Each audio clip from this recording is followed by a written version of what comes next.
Goldsmith. Thank you very much, Mr. Speaker. And it's a pleasure to follow the Honourable Member for Enfield Southgate and his very brilliant maiden speech, and indeed all the maiden speeches that we've heard today. I'm grateful to have been here to hear most of them. I did wonder if I qualified to make one myself, but apparently not. Apparently not. Okay, I see the shake of your head. This is therefore not a maiden speech. I'd like to also, of course, Mr. Speaker, join the House in. You can't be a maiden twice. Absolutely right. Thank you very much. Anyway, Mr. Speaker, before I say a few words about the main topic of today, which is housing, I do want to join the House in sending my condolences also to the families that have been torn apart in the disaster that affected London just a couple of weeks ago. I want to focus on housing. I know time is short, so I will be brief. The housing shortage is undoubtedly acute. The term crisis is often overused in politics, but it is a crisis, and particularly so in London, where the demand is highest. We've reached a point now where you could be earning double the average London salary, and you still haven't really got a prospect of owning your own home. Average home here costs around £500,000, which is 12 times the average income in this city. And young people in particular have just been locked out. And the fact that they're having to pay exorbitant rents means that they have even less likelihood of realizing that dream.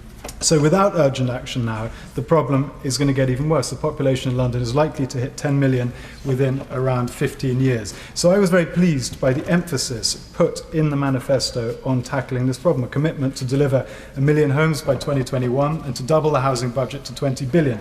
But we need to get on and do it. And there are some clear things that we need to prioritise. We do need to deal with the fact that there are so many empty homes. Yes, it is true, as we heard from the Prime Minister earlier, that the number is at its lowest for many years, but it is still too high. The Empty Homes Agency puts the figure in London alone at around 60,000, and it may be higher.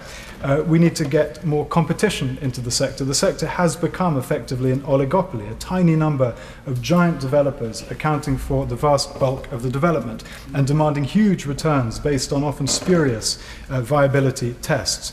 We need to accelerate the release of publicly owned land. Developers always press governments to relax protections of our green spaces, but we don't need to, and we absolutely shouldn't. In London, where the need is greatest, we have huge tracts of publicly owned land, brownfield land, that could be developed. Transport for London alone owns the equivalent of around 16 Hyde Parks. And as we build on publicly owned land that we currently own, we can and must make sure that those new homes aren't simply sold off to overseas investors and left empty. They have to solve the problem that we face here in this country.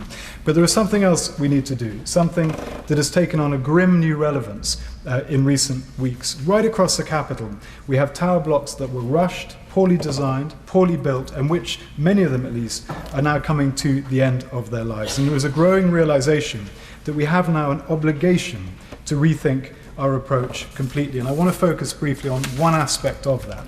We know that a low-rise, high-density, street-based design provides more homes because it makes better use of the available space. The estate agent Savills did a very detailed report a couple of years ago. They estimate that rebuilding just 1/5 of London's rundown estates could produce up to 350,000 more homes. And we know from every survey ever conducted that that approach is the one that is more often than not preferred by residents.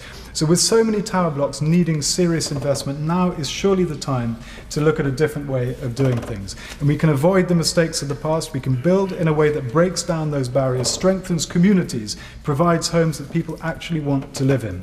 And I know this is a sensitive issue. One of the reasons for that is that the approach has been so ham-fisted in the past. Areas have been improved, but then existing residents have been effectively pushed out to make way for newcomers. But that is a consequence of bad policy, of bad decisions. In my own constituency, we're at the very early stages of a major regeneration scheme. 1960s blocks will be removed. They'll be replaced by low-rise, street-based, beautiful homes. And there will be more of them, even if the design makes it appear that there are fewer of them. And the process is underpinned by a cast-iron residence guarantee.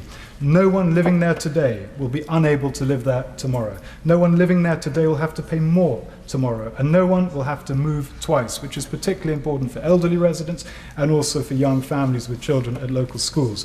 The provision of that guarantee made it possible immediately for residents to engage in the process, to take ownership of that process without the needless anxiety. And I think it's a process that could be replicated and emulated right across the capital and beyond.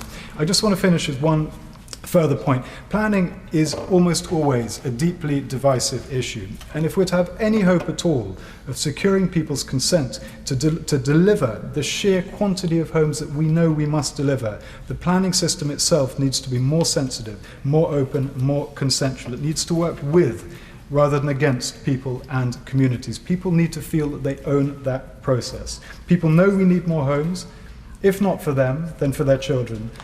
And if they feel that they're in the driving seat of this planning process, they will be much, much more open to the challenges. And I think that needs to be absolutely at the heart of this great enterprise. Thank you.